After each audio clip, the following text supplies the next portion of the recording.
E ftuar në një emision ka qenë Edisa, ku ka komentuar marrëdhënien Brikena Mateo, si dhe ka folur për thashëthemet se ajo me banorin ka pasur një lidhje. Ish banorja shpreheu se asaj nuk i erdhi mirë që në finale shkoi një djalë që solli të shkuar edhe një vajzë brenda shtëpisë dhe se Mateo e nxorri Brikenën mashtruese para shqiptarëve.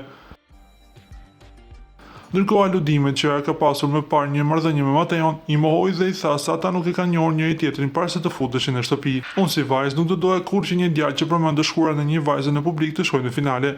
Nuk e di se si e bëri Brikena dasmën sepse ai e nxorri atë mashtruese. Mendoj që ata e kanë lojë, një lojë që është luajtur bukur. Unë kam vënë basa të brenda dhe thuaj që nëse ata nuk puthen në ato nominim, do puthen të tjetrit dhe gjithmonë më kanë dalë bastet. Kështu që ishin shumë të parashikuar për mua, të them të drejtën, u shpreh ajo. Duhet të distancohem totalisht nga Mateo, nuk njihemi fare nga jashtë. Kam 16 vite që jam shkëputur nga Elbasani, jemi dhe breza të ndryshëm, nuk kemi as njëjtin pëlqim karakteresh. Mendoj që sulmi ndaj Brikenës donin vetë ata ta interpretonin si xhelozi dhe kjo ndodhte sepse nuk kishin argument që t'ia dilnin. Përdorin pretekste se unë isha xheloze. Ju lutem hera e parë dhe e fundit që e them këtë.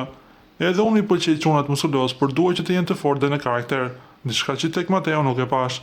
Gjithsesi tek ai shoh një djalë të mirë, theksoj me të tjerash, ish banorja.